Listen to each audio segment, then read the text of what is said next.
아리아리랑 수리수리랑 아라리가 났네. 아리랑 아저씨고 아라리가 났네. 성담리 근말엔 최선팔국창 성공리 서당골에 안좋은 성상 아리아리랑 수리수리랑 아라리가 났네.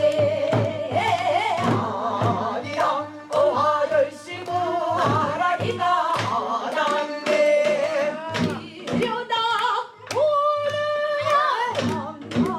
남자구리요 내려 구멍구에 너해바다가 줄러. 한번 보세요. 62번을 보시면 이금직이 56등으로 입격을 했는데 이때 몇 명을 뽑았냐? 559명을 뽑았어요. 또 그 밑에 가면 1891년 진사, 그렇죠. 그리고 1891년 이 해가 이제 마지막 과거 시험이 실시된 해거든요. 이 해는 어떻게 했어요? 웬만하면 다 합격시킨 거야. 그러니까 몇 명을 뽑았어요? 1055명을 뽑았어요. 10배 더 뽑았어요. 10배. 네, 어쨌든 이때 진사나 생원이 된 사람도 그들이 이제 나는 진사요 생원이요 하면서 뭐 인주고 살았겠지만 이미 생원 진사를 알아주지 않았대죠. 이들이 활동할 때는 20대입니다. 신학문이 들어와서 신식교육을 받고 이랬던 거죠. 그러니까 마지막에 그냥 배가 합격시킨 거죠. 예, 그 다음에 이제 주목진 변호사에는 1717년에 입격한 이기중은 21살에 입격했어요. 이 사람은 머리가 좋은 거죠. 생원시와 진사시에 동시에 입격했어요. 그리고 같은 해 진사시 그의 형 이태중 24살에 함께 입격했습니다. 집안이 경사죠. 경사. 그런데 이 경사를 기뻐하신 부모님 누가 계셨냐? 아버지님이 매니저에 돌아가셨어요. 호르머니가 얼마나 기뻤을까요? 네. 그 다음에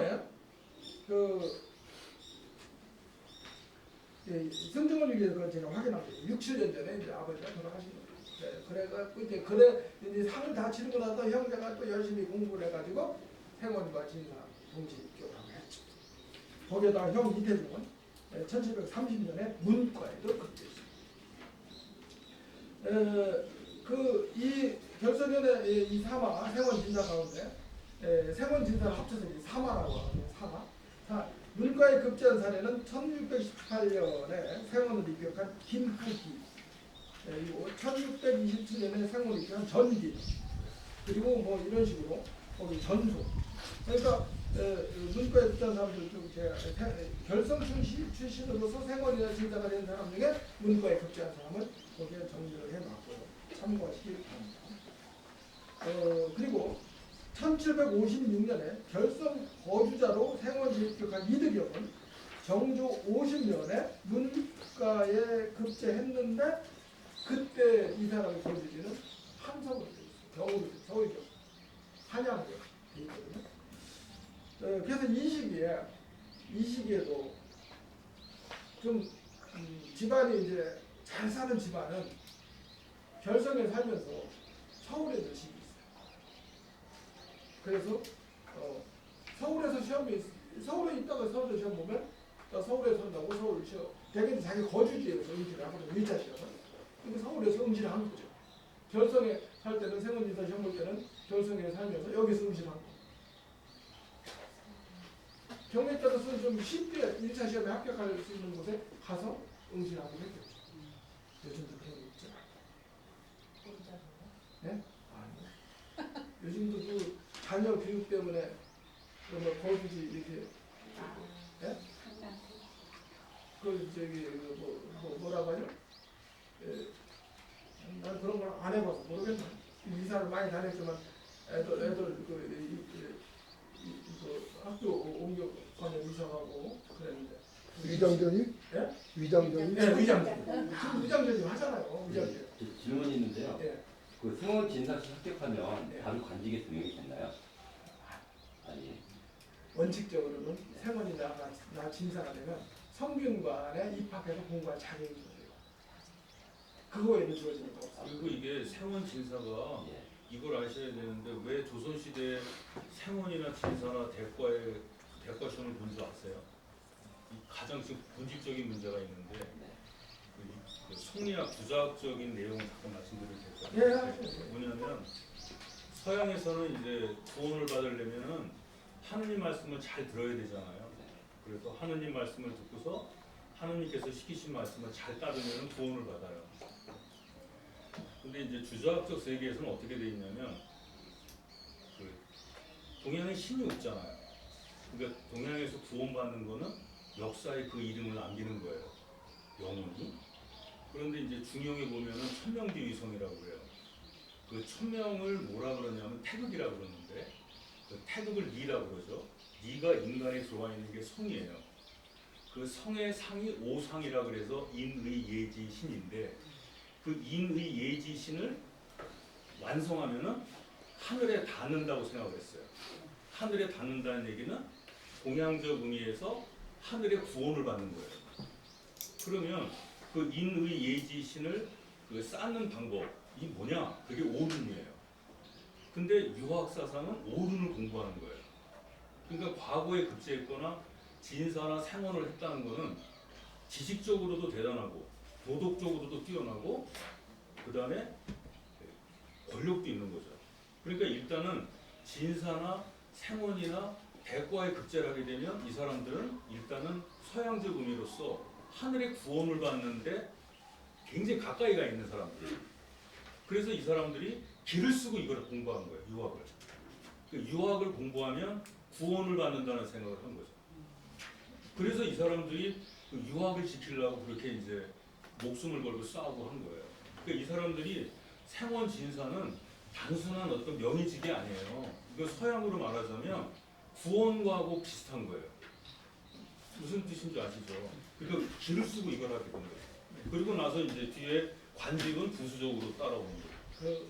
그건 이제 철학적으로 이렇게 말씀해 주셨고요.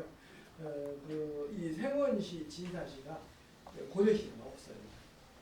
조선시대가 이제 주자학적 세계가 있는 나옵니다. 생기는 건데 이게 원나라제도 영향을 받습니다. 원나라에서 이루어지는 과거적인 영향을 직접적인 영향을 우리가 받는 거죠. 원나라와 고려의 관계는 우리 여기에 거의 그 고려가 원나라의 지방 정부처럼 간주되잖아요. 그러니까 사실은 정령 행성을 설치하기도 했었고 했는데 어쨌든 고려에서 과거 시험을 보면 그 원나라에서 각 그 성에서 그 과거 시험을 성 단위로 실시를 해서 거기서 성적 우수자 세 사람이 대도에 그때 지금의 국경이 대도 아닙니까? 대도에 가서 이제 두 번째 시험을 보고 마지막 임금 앞에서 황제 앞에서 시험을 봤잖아요. 그랬는데 고려도 그 체제에 편입돼요. 그래서 고려에서 과거 시험을 봐가지고 과거 시험에 급제한 성적 우수자 세 사람이 원나라 대도에 가서 시험을 봤어요. 그래서 이제 그러려면 원나라 대도에 가서 시험을 볼 때 좋은 성적으로 급제를 고려 출신에 해야 되잖아요. 그러니까 그때부터 고려 시대의 과거 시험 제도가 원나라 과거 시험 제도를 그대로 따라요. 시험 과목이나 뭐 시험 출제 방식이나 이런 것들이 원나라 제도 하나로 그래서 직수입돼요. 그래서 사실은 원나라 때 원을 통해서 고려의 성리학이 주제학이 수용이 되는 게 의미가 있는 겁니다. 그러니까 그 이전에 중국의 학문하고 우리나라의 학문은 격차가 굉장히 컸었는데 원나라와 고려의 직접적인 관계가 이루어진 그 시기에 그 갭이 거의 없어져요. 그러니까 이제 그 시기에 이제 뭐 이곡, 이색 부자 같은 경우 이곡이 이제 고려에서 과거에 급제해가지고 원나라에 가서 원나라 대도에서 실시된 원나라 과거에 급제했거든요. 그래서 거기서 벼슬을 하죠. 벼슬을 하다가 어느 정도 높은 벼슬을 올라가면 원나라에는 자기 아들을 국자감에 이렇게 입학시킬 수 있는 그 자격이 주어지거든요. 기회가. 그러니까 이곡이 자기 아들을 데려다가 원나라 국자학에 입학시켰어요. 국자감. 그게 바로 이색이죠. 이색이 원나라 국자감에서 공부를 막 하고 있는데 고려에 있었던 자기 어머니가 돌아가셨어요. 그러니까 상을 치르기 위해서 고려로 왔어요. 고려에 와가지고 고려에서 실시하는 이제 상기를 마치고 고려에서 실시하는 고려 과거 시험을 봤는데 장원했어요. 목은 이색. 그러니까 당연히 이제 원나라에 가서 원나라 황제 앞에서 또 시험을 보잖아요. 2차 시험, 그러니까 원나라 대에서 실시된 그 복시에서 목은 이색이 1등을 했잖아요. 장원을 했는데, 그런데 이제 마지막 성적을 매기는 것은 임금 앞에서 실시하는 전시, 이제 대책문 같은 것을 보는데 그 전시에서 2등으로 받았어요. 근데 실질적으로 원나라에서 실시하는 과거 시험에 목은 이색이, 그러니까 우리가 목은 이색이 실질적인 장원이다 이 얘기를 하는 이유가 그런 겁니다. 합격자 발표에서는 목은 이색이 장원이 아니에요. 2등. 그런데 그리고 이제 33명을 뽑는 것도 이제 원나라 제도거든요. 그래서 고려시대 때 문과국제자가 33명을 뽑아요. 그러니까 이제 그런데 성균관에 입학을 하면 무엇이 좋으냐? 이제 목은 이색도 국자감에서 공부했기 때문에 사실은 그 성적을 거둘 수 있다고 저는 생각합니다.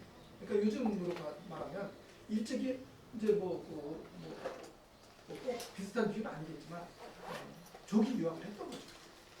조기 유학을 하고 여기 와가지고 여기서 이제 1등을 하니까 다시 가니까 이제 미국에 유학을 했다면 왔다가 다시 가니까 거기서 미국에서 실시하는 여러 가지 입시제도에 맞춰서 좋은 대학에 입학할 수 있는 것처럼 그런 거 비슷한 거죠. 그래서 목은 이색은 원나라에서 벼슬을 했던 거죠. 그러니까 사실은 목은 이색은 친원파가 될 수밖에 없는 거고 그런 양반이 원나라에서 시급도 받잖아요. 땅도 받고 그런 벼슬을 했던 분이기 때문에 이성계가 조선을 건국할 때 거기에 협조를 할 수 없는 거예요. 그러나 목은 이색의 제자들은 각각 이해관계에 따라 그러니까 그런 목은 이색이 이제 말년에 고려에 오니까 거기에 젊은이들이 그리 몰리겠어요. 세계를 한번 제패했던 학자 아닙니까? 그러니까 기라상 같은 그다 이제 엘리트 그 학생들이 모이니까 포은 정문 정도들 다 목은 이색이 제자 아닙니까? 그렇게 이루어졌던 건데 어쨌든 조선시대에는 세문이나 진사가 되면 성균관에 입학해서 공부할 자격이 주어지는데 성균관에 입학해서 공부를 하면 무엇이 유리하냐? 그 다음에 성균관에 실시되는 성균관에서 이루어지는 교육 혜택을 다 받을 수 있고 최고의 학자들이 가르칠 거 아니에요. 성균관에서 그 혜택을 받을 수 있고 그 다음에 성균관 학생만을 대상으로 실시하는 과거 시험이 종종 있어요. 부정 시험. 그걸 통해서 과거에 쉽게 급제할 수 있어요. 그러나 그건 본인이 선택입니다. 세문이나 진사가 되고 나는 거기 가서 고생하는 거 하고 싶지 않아. 그냥 내 집에서 살래 하는 사람은 안 가요. 안 가는 사람, 입학 안 하는 사람도 많이 있고. 근데 어쨌든 그렇고 문과급제자의 결성 거주자를 한번 정리를 해보겠습니다. 제가 그쪽에 문과 과거 시험에 대해서 대략적인 정리를 했으니까 참조하시고 10쪽으로 넘어가면 제가 조사를 해보니까 12명 결성 거주자 12명이 문과급제자 확인이 됩니다. 이분들을 분석을 해보니까 여기도 성취별 분포를 보면 담양전 씨가 2명, 전준희 씨가 2명, 광산진 씨, 홍주희 씨 등등이 이제 1명씩이고 그래서 마지막에 연한희 씨 이르기까지 1명씩 보입니다. 문과급제자의 나이를 보면 이것도 역시 담양전 씨인 전빈이 21살에 급제를 했습니다. 최고령은 50세에 급제한 남지원이고요. 그 다음에 과거 시험에 이제 전체 1등을 하면 우리가 그걸 이제 갑과 1의 장원이라고 하죠. 그 다음에 2등을 하면 그걸 장원남, 방한남, 탐화남 1, 2, 3등 그렇게 불렀어요. 근데 장원이나 방한은 결성에서 12명 중에는 없는데 탐화가 있어요. 3등으로 급제한 사람이 있는데 그분이 바로 이휘정 34명의 전체 합격자였는데 사부이고 급제한 것도 확인할 수 있습니다. 시간이 얼마 남지 않은 것 같아서 참고하시기 바라고요. 그 다음에 이제 문과급제자. 이건 이제 문과급제자는 되게 조선 중기 이후에 이제 문과 방법이 이제 일부 남아 있는 것들을 가지고 정리를 하고 있는데요. 문과는 사실은 우리가 문과, 이제 문과는 급제라면 5개 나가는 거예요. 세원이나 진사는 바로 5개 나가는 아니라겠죠. 문과도 급제라면 5개 나가는 건데 문과, 문과는 하늘과 땅 차이입니다. 원래 원칙적으로는 조선 전기에는 문과는 33명, 정기 시험의 경우, 식년시 정기 시험의 경우, 부정기 시험은 그때그때 뽑는 인원이 달라요. 문과는 33명, 무과는 28명을 뽑는다고 저는 말씀드렸죠. 그것을 이제 왜 33명, 28명을 뽑느냐? 33,028수와 관련이 있다. 이렇게 유추가 된다고 말씀을 드렸죠. 그런데 원래 28명을 뽑는 거예요. 문과 그때다가. 그런데 임진을 할 때 많은 장수가 필요하잖아요. 그러니까 그 시기에 그게 무너져요. 만과라는 말이 한 번에 10,000명도 뽑는다는 거예요. 문과 급제자. 그래서 조선 후기 말기에 이게 문과 급제자는 막 수가 굉장히 많이 늘어납니다. 그러니까 아마 여러 어르신들도 뭐 조상분들 중에 문과 급제자가 막 적국을 막 찾는 거 거예요. 문과처럼 생각 안 됩니다. 조선시대는 승문의식에 의해서 그 문을 승선하고 무를 그렇게 승선하지 않았기 때문에 그런 의식이 있지만 급제자도 문과 급제자가 매우 많다. 그래서 어쨌든 그 확인을 되는 35명 중에 성씨별 분포를 보면 여기 담양글씨가 많아요. 담양. 그리고 온양 방씨도 있고요. 거기 이제 14쪽으로 보시면 정리됐고요. 그래서 이제 그리고 이제 문과 급제자는 이미 이제 품위를 갖고 있는 사람이 문과 시험을 보는 경우도 많이 보이고 있어요. 문과에 급제를 하면 급제자가 되면 그러니까 조선시대 때는 관직에 나아가면 신역이 면제가 된다고 했어요. 직역이 이제 그다음에 이제 조선시대는 누구나 다 역을 지게 돼 있는데 그런데 천인들의 경우에 노비들의 경우에는 상전에게 신궁을 바치는 거고 일반 양인들의 경우는 국가에 자기 몸세를 내는 거죠. 주비세를 내듯이 그게 신역인데 신역을 지게 돼 있는데 그게 아주 과중하죠. 그런데 관직에 나가면 관직 그 자체가 그 직역이 곧 신역에 해당되기 때문에 다른 이제 군대를 안 가도 된다는 얘기예요. 공부하는 학생들도 군대를 안 간다겠죠. 문무과에 급제를 하면 당연히 그렇죠. 세원이나 진사도 그런 역에서 면제가 된다. 그렇기 때문에 주어진 혜택이 많아요. 그러니까 이제 문과의 경우는 뭐 어쨌든 문과의 급제는 그것도 문과 급제자라고 행사할 수 있죠. 그러니까 그렇지만 어쨌든 문과 급제가 거기도 보면 한번 보실래요? 14쪽 보면 거기 13쪽 제가 거기 그 사람의 급제 시 당시 그 성적을 적어놨는데 예를 들어 30번 전시박 같은 경우 병과 242위로 급제됩니다. 이것은 633명의 합격자 가운데 258점 했다는 얘기예요. 이렇게 뭐 많이 뽑기 시작하는 거예요. 저는 후기가 되면. 그러다가 말기가 되면 뭡니까? 어떻습니까? 한국양 정조 8년에 2692명을 뽑았어요. 문과급제자. 거기에서 2397등을 했죠. 아니 2692명이고요. 뭐 이런 식으로 막 뽑는다는 거예요. 조선 후기 말기가 됩니다. 그러니까 문과 급제자는 매우 많이 배출되고 그러니까 그것은 문과 차별화 될 수밖에 없다. 그러나 어쨌든 지방에서는 이 지역에서는 문과 급제를 했으면 행사를 하는 거죠.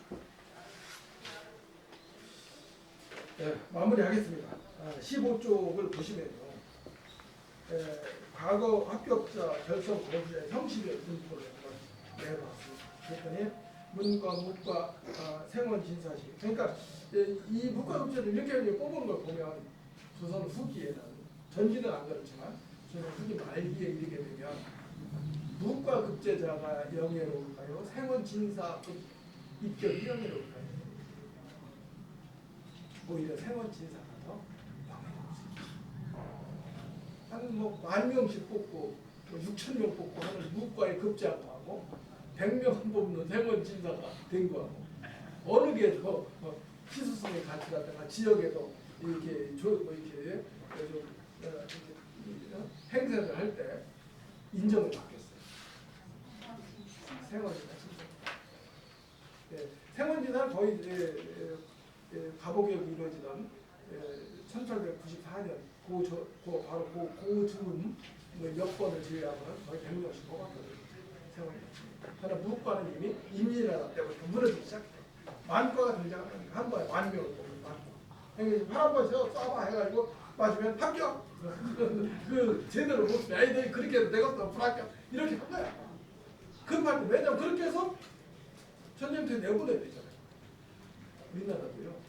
한국 전쟁 때 저기 육사에 학교에 들어가가지고 6개월 만에 소위 교육장 잡아서 내보내고 해가지고 그 뽑기를 무지 많이 뽑았죠. 육사에 가장 많이 뽑아서 소위 6개월 만에 소위 입장 잡아서 내보내가지고 죽은 사람도 제일 많죠. 그러나 거기에서 살아남아서는 어떻게 돼요? 전우가 좀 많고 힘을 쓰죠. 아마 제가 듣기로는 그 유명하신 JP가 그 케이스였다고 하더라고요.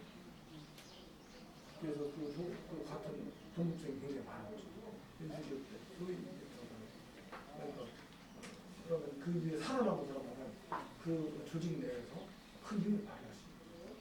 그럴 수 있습니다. 엉뚱한 얘기를 했고요. 15쪽을 한번 보시면 표 6을 한번 보시면 이 세 가지 과거 시험의 결성 출신의 명단을 한번 정리해요. 이걸 보면 이제 우리가 결성 지역에 유력한 성씨들이 어떤 성씨들이냐, 또 인물들이 어떤 인물들이 있는지 한눈에 보실 수 있을 겁니다. 담양정 씨, 그다음에 한산희 씨가 생원 진사 기억자가 참 많죠. 11명. 그 외에도 전준희 씨가 문과업체자가 2명, 광산 김 씨가 학교에 가서 이런 식으로 해서 쭉 보시면 어떤 성씨가 이 결성 고을에 의미 있는 성씨였을까, 집안이었을까, 그래서 아실 수 있습니다. 오늘은 이제 여기까지 말씀을 드리고 다음 달에는 이제 이런 이 통계처리 이게 전체적인 이제 구조 윤곽을 말씀드렸으니까 이들 중에서 이제 그 활동상이 보이는 분들 결성들 또 에피소드가 있는 그런 결성들 이런 것들 결성들이 살았던 사람들 이런 것들을 한번 이렇게 사례를 제가 또 뽑아서 이제 제 보충해서 이제 여기 결성장씨나 이제 그런 게 많은 게 결성장씨가 이제 고려 유신으로서 내려오잖아요. 근데 이제 결성장씨가 그 연산서씨하고 혼맥이 돼요. 그러니까 이제 그 연산서씨 집안에 그 자손이 없었나 봐요, 결성장씨가. 그래서 이제 연산서씨 집안에 사위를 맞아들이는데 그러다 보니까 이제 그 재산이 연산서씨 집안으로 가요. 그게 연산서씨 집안이 여기서 털을 잡게 되는 계기가 되거든요. 그 연산서씨 집안은 잘 아시지만 석고 김만중의 외갓집이 여기거든요. 여기가. 그래서 그 당대의 세력이 굉장히 컸습니다. 그리고 연산서씨가 또 이제 자손이 없어서 담양 전씨 집안에 또 아들을 맞아서 또 사위를 맞아들여요. 그 재산이 가거든요. 그래서 그게 이제 굉장히 번성을 하게 되는 거고, 한산희 씨 같은 경우는 이제 이 사람들이 원래 북인계예요. 북인계인데 이 사람들이 이제 탄핵을 당하죠.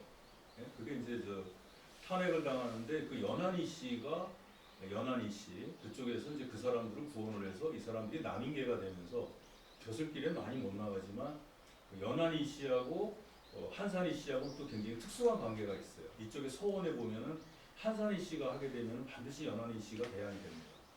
그런 그림이 있고, 여기도 이제 그래서 서당 쪽에 많이 가 있고, 아까 이제 그 진사라든가 생원을 왜 그 사람들이 하게 됐는가는 도덕적인 면, 그러니까 주자학적 세계관에서는 일단은 하늘로부터 구원을 받는 거예요. 이게 아까 철학적인 얘기지만은 굉장히 중요한 문제거든요. 그런 부분이 있고, 그 다음에 여기 이제 15쪽 보실래요? 15쪽이 아니라 하나씩 중요한 인물이 있어서 그렇습니다. 어디냐면 10쪽 보세요. 10쪽.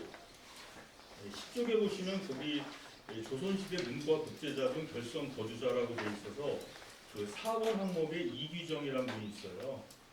홍주희 씨 있잖아요. 홍주희 씨가 토성이거든요. 저기 구항에 가시면 구항 면사무소 뒤에 가면은 거기 그 굉장히 그 산소가 하나 있어요. 네? 산소가 있거든요. 거기가 이제 그쪽 사람들이에요. 홍주희 씨가 거기 그 사람들 쪽에 있어요. 이건 한번 요번에 우리가 22일 날 그 답사 갈 때 제가 알려드리겠습니다. 어디라고. 그 다음에 이제 또 어딜 보시냐면은 이제 제가 그리고 나서 이제 어디냐면은 또 뒤에 보시면은 저기 그 아주 중요한 인물이 몇 분 계셔서 그런데 저기 6쪽 보실래요? 6쪽에 표를 너무 자세하게 넣으셔가지고 6쪽에 보시면 그 표가 있어요. 45번에 이번운이라는 분이 계십니다. 이번운 인사 여기 보이시죠? 네. 이 사람이 이제 바로 저기 정혁신 선생, 그러니까 남당 한원진 선생의 그 사숙문인이에요. 그러니까 남당 한원진 선생은 제자가 이제 한 분은 송릉상이라 그래서 그분도 이제 우왕 송시열 선생의 손자가 남당 한원진의 제자거든요. 거기 이제 저 프린츠방을 받고 두 번째가 이제 김한록이거든요. 저 한다리 김씨. 근데 그분들은 이제 다 이쪽하고는 관계가 없어져요. 남문으로 변하기 때문에. 근데 그때 이제 보령 남포 쪽에 있던 정혁신 선생이 그 문인이에요. 이권운이라는 분이 이 합평이십니다. 그 다음에 50번에 가면은 이유신이라는 분이 계세요. 이유신 이분도 한평이 씨 그 남당학의 사숙문인들이에요. 그 계보가. 그 다음에 7페이지 가면은 이달서라는 분이 계십니다. 그 이달서라는 분도 그 남당 한원진, 그 남당학이 홍성 쪽에 전해지게 되는 그런 계기가 되는 겁니다. 근데 그 이쪽의 후임이 누구냐면 이동필 선생이에요. 이동필. 여긴 지금 안 나와 있거든요. 그 이동필 선생 문화에서 대과급제자가 4명이 나와요. 이 동네에서. 그 중에 2명이 이설 선생하고 바로 김복환 선생입니다. 그게 홍주 의병으로 연결되는 거예요. 이 내기. 이게 저도 몰랐는데 이거 보고 알았습니다. 그 다음에 59번에 보면은 김석근이라는 분이 계신데 이분은 문과국제 이쪽에서 진사를 하셨는데 문과국제는 딴 데 가서 하셨나 봐요. 이런 분들은 이제 낙농대 쪽으로 가버리는 거예요. 그런 것이 있고 그 다음에 64번에 보면은 1894년에 서승원 이분들은 이제 연산서 씨인데 이 무렵에 보면은 이쪽 분들이 홍주 의병에 참여하신 분들도 계세요. 그쪽 문화에서. 그러니까 서승태 선생하고도 집안이죠. 이쪽 집안들이. 그런 것들을 우리가 이제 찾아볼 수가 있고요. 그 다음에 이제 10쪽에 보시면 이제 그 6번, 7번이 영조 47년에 이동기라는 분이 됐는데 순조 4년까지. 그러니까 정조 때 한 명도 없어요. 이쪽에서. 그러니까 정조 때 이쪽에 반육의 도장이라 그래서 이게 좀 기피 대상이에요. 이쪽이. 굉장히 이쪽 지방이 굉장히 어려웠던 곳이에요. 그래서 이쪽이 의병이 그렇게 강했는지도 모르겠습니다. 이게 제가 보충적으로 이제 말씀드린 거고요. 저는 이제 이쪽에서 그러니까 의병이라고 하는 게 여기 지금 표가 굉장히 조사가 잘 돼 있거든요. 그래서 이걸 보시면 아는데 왜 이쪽에서 의병이 그렇게 강했을까? 그건 아마 그 뒤에 그 당시에 그 정조임금 독사 사건으로 인해서 물론 이게 낭설이다라고도 얘기를 합니다만 이쪽 선비들이 대과의 급제를 그러니까 과거를 못 봤어요. 60년 그러니까 남당 한원진의 무리 그쪽은 전부 다 제외가 됐습니다. 아예. 그래가지고 좀 물분도 좀 섞였었고 그 다음에 구한말에 그 병인양요 이후에 서양의 이제 오랑캐들이 침입한 것이 낙문계가 잘못한 것이다. 그래서 너희가 잘못한 것이다. 그래서 호롱계들이 이제 그때 이제 득세를 하게 되는데 1866년에 병인양요가 일어났을 때 이동필 선생이 이제 경문을 하나 쓰거든요. 그걸 이제 대원군이 조선 제1의 경력가라고 칭찬을 하기도 하는 경우가 있습니다. 그래서 이쪽이 좀 그런 비운의 그런 역사도 있었고, 근데 지금 이걸 보니까는 뭐 대충 이제 맞는 것 같아요. 여기 그 담양 전시들이 굉장히 진사나 생원 급제자가 많은 거로 봐서는 이 지방에서 상당한 세력을 형성하고 있었다는 거. 그리고 한산이 씨도 마찬가지입니다. 한산이 씨도 굉장한 세력을 형성하고 있었어요. 그쪽이. 그래서 그런 것들을 하지만 그 사람들이 이쪽에서의 명문가는 아니었어요. 이쪽에 진짜 명문가는 연한희 씨, 안동김 씨 이런 곳이었었거든요. 근데 여기 좀 특이한 게 전희 씨가 하나도 없어요. 우리가 그죠? 전희 씨가 안 나오더라고요. 그게 좀 이상한 것 같아요. 그래서 그거는 우리가 좀 저기 조선 시대 네. 결성고를 누가 샀을까 해서 제가 생각나서 말씀드리는 건데 360년 전에 이 결성에 지금의 그 코로나 같은 역병이 들어서 사람들이 많이 죽어나가고 이제 뭐 그런 기록이 있습니까? 그런 건 없을 거예요. 대한민국 다 뭐. 제가 그 지금 말씀드리는 거는 360년 전에 그런 그 역병이 돌아가지고 그 임금님이 그 여기 차씨 부인한테 조곡선을 보내고 그다음에 그 신하를 보내서 차씨 부인을 위로하라고 조곡선을 보내고 이 현종 그때는 360년이면 현종 때 같은데 그 차씨 부인을 위로하라고 차시분이 누구예요? 차씨 부인이라고요. 저희 집 앞에 예. 보호수가 있고 거기 그 현판이 있어요.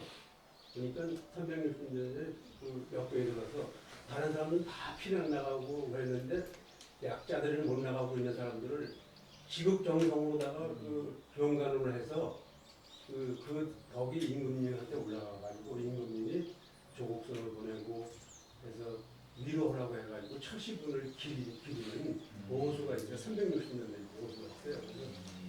그 선생님이 조사를 예, 나중에 조사해 보겠습니다. 지금 알고 있어요. 조사를 하셔야죠. 저는 역사하시는 분들이 그런 거 아니까. 제가 한번 그래서 그 찾아보겠습니다. 성지를 내려보내가지고 여기 경감한테 그 철시분을 기리라고 해서 나무를 심어서 아니 왜 나무를 심는데 저기 기와집을 한 채 지어줘야지. 위로하게 하고 소고기를 좀 내려줘. 현판이 붙어 있어서 지금 네, 대개 이제 수백 년 전에 사실 주변에서 역병을 여러 번 돌아요. 자주 돌았기 때문에 역병이 돌면 한 마을 전체가 이제 없어지는 경우도 있고 또 이제 힘들게 이제 살아남기도 하고 그러긴 하는데 아니면 또 다른 그 역병 때문에 멀리 이제 수백리 다른 곳으로 수백리 옮겨 가서 살기도 하고 그런데 이것은 제가 다 알 수는 없고 조사를 좀 해봐야 되거든요. 그러니까 지금 말씀하신 그런 내용들을 한번 제가 좀 저기 해서 중앙 자료나 이런 것과 대조를 해봐야 돼요. 그래서 이제 지역에서 이제 이렇게 몇백 년 전에 있었던 일들이 이제 어떤 사건이 있었겠죠. 있었으면 그것이 이제 계속 이제 전해지는 과정에서 대개 그것이 변형되는 경우가 많아요. 전해지는 과정에서 이야기가 좀 달라지는 경우도 있고 이제 그래서 원래의 오리지널 이야기하고 지금 우리가 기억하고 있는 거하고 일치하지 않은 경우들도 종종 있거든요. 그렇기 때문에 원래 있었던 근거 없이 되게 이루어지지 않아요. 그러면 원래 있었던 그 오리지널 에피소드가 뭔가 이것을 이제 당대의 자료를 통해서 찾아서 확인할 수도 있어요. 조국선과 관련된 것도 여기에 이제 온양에 아마 현종이든 여러 조선시대 때 아마 여섯 군민가가 온양에 이제 목욕으로 온양을 오고 그러기 때문에 그런 과정에서 이제 여기에 온양에 목욕을 하고 오면 사실은 이 일대 충청도 지역에 있는 가까이 있는 이 인근에 있는 그 벼슬아치들은 물론 이제 현직에 있는 사람들도 가서 문화를 드리지만 중앙에서 벼슬을 했다가 자기 고향에 물러나와 있는 사람들도 찾아가서 인사를 드려야 돼요. 그걸 인사를 안 드리면 나중에 탄핵을 받아요.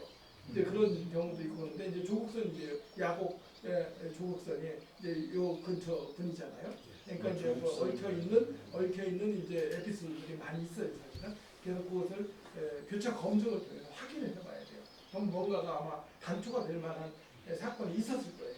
그런데 이제 그것이 지금 전해지는 이야기와 동일하게 일치할 수도 있고 아니면 조금 다르게 전해지는 과정에서 되게 전해지는 과정에서 원래의 모습보다 더 크게 이렇게 이제 전해지는 경우들이 많이 있어요.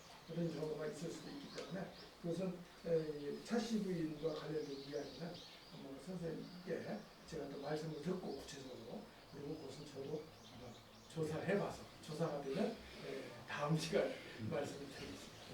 그리고 오늘 이제 그 우리나라가 주작이 원나라를 통해서 이제 그 수용이 됐다고 잠깐 말씀하시면서 노근 이색 선생님의 에피소드를 말씀하셨잖아요.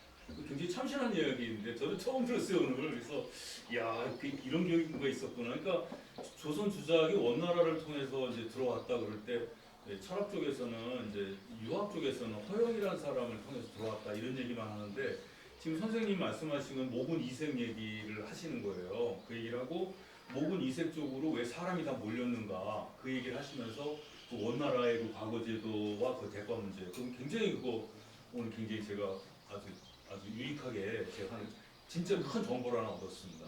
지금 말씀하신 이제 노제 그게- 허영은 그게 노제 허영은 이제 송나라에서 남중에서 원나라로 넘어가는 네. 그 과정에서 이제 송나라 지식인이 원나라에 가서 원나라 관학을 노제 허영이 이제 그걸 만들잖아요. 예. 그래서 이제 그 이후에 우암 성실 같은 경우는 노제 허영을 굉장히 비난하죠.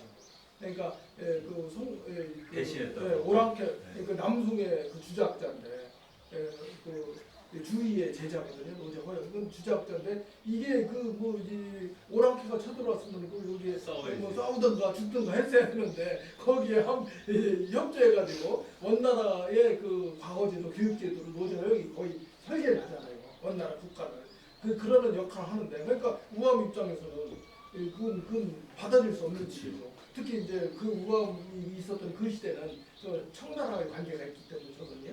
이제 그런 건데, 근데 어쨌든 노제 허영이 지금 제가 국경에 국자감에 가보니까 지금도 노제 허영이 심은 나무가 아주 웅장하게 수백 년 동안 크고 있어요. 근데 그 어쨌든 그 원나라에서 체제 교역화가 된 그 대단한 그 국자감의 그 교육 제도 그리고 원나라 노제 허영이 아니었으면 원나라에서는 문신 관리를 이렇게 뽑아서 쓰는 과거제도 자체를 실시하지 않죠. 그들이 무슨 그거 압니까? 그냥 유목생활 하던 녀석들이니까. 그런데 어쨌든 원나라가 그래서 국가 통치 체제가 다 갖춰지잖아요. 근데 그 상황에서 이제 고려는 원나라 직접적인 관계가 되면서 끊임없이 원나라에 가서 공부를 하잖아요. 그러니까 완전 그뭐 허영에 의해서 받아들인 게 아니라 허영이 만든 제도의 영향으로 받아들였기 때문에 예. 허영했다는 얘기라는 그렇죠. 거죠. 그러니까 그 원나라의 그 체제 교역화되어 있는 그 주자 성리학을 이제 고려에서 그 고려에서는 원나라에서 열몇 명, 14명 정도 될 거예요. 4명, 3명. 어쨌든 원나라의 과거에 급제한 사람이. 근데 그 중에서는 이제 모군 이색이 최고의 성적이었고 훌륭한 성적이었고 그리고 원나라가 멸망한 이후에도 모군 이색은 이제 고려에 와서 고려에서 아주 가만히 앉아 있어도 모군 이색의 학문은 그냥 천하에 알려져 있는 거죠. 고려에서. 제가 이제 다음에 이제 그 이번 주에 그러니까 이번 달에 아니라 다음 달이군요. 다음 달에 할 때 왜 주자학자들이 과거 제도를 그렇게 중시했는가? 그 이데올로기 부분은 아마 나온 논문이 없을 거예요. 그건 제가 설명을 해드릴 수 있습니다. 그러니까 주자학자들이 왜 과거 제도를 중시했는가? 그게 지금 저도 해결이 안 됐었는데 선생님 말씀 들으니까 허영을 통해서 받아들인 게 아니라 허영이 만든 과거 제도의 영향을 받은 거죠. 그렇죠. 예. 원나라 예. 제도가 그대로 직수 있게 그렇죠, 그렇죠. 고려 예. 조선으로. 그러니까 이제 주자가 과거 제도를 왜 만드는 주자가 과거 제도를 굉장히 중시해요. 그 과거 제도 때문에 향교가 생기는 거예요. 향교가 생기고 명문당이 생기는 겁니다. 그리고 그것 때문에 이제 이기론이 나오는 거고 사단 칠정론이 그것 때문에 나오는 거예요. 그 과거 제도가 굉장히 중요해요. 그러니까 그 과거 제도의 이데올로기성에 대해서는 제가 강의를 하겠습니다. 그건 아마 저만 할 수 있을 거야. 그건 제가 이제 연구를 했는데 지금 제가 해결을 못했던 부분이 지금 선생님 말씀 듣고서 그게 지금 딱 해결이 됐습니다. 아 그게 그거구나.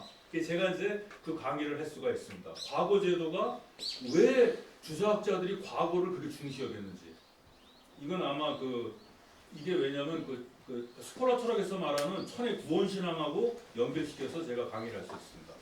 그 선생님께 아주 오늘 중요한 걸 배웠습니다. 네네. 기대하겠습니다. 그러니까 이렇게 해서 됐고요.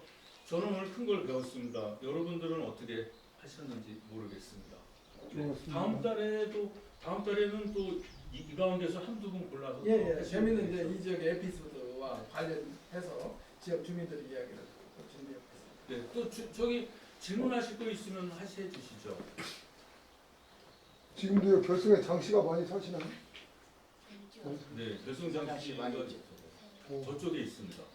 예산이나 인근에 오히려 많아요. 저쪽 가면 거기 써 있어요. 결성장씨 뭐 이게 뭐 주양처 뭐 이렇게 돌아온 곳이 바로 있습니다.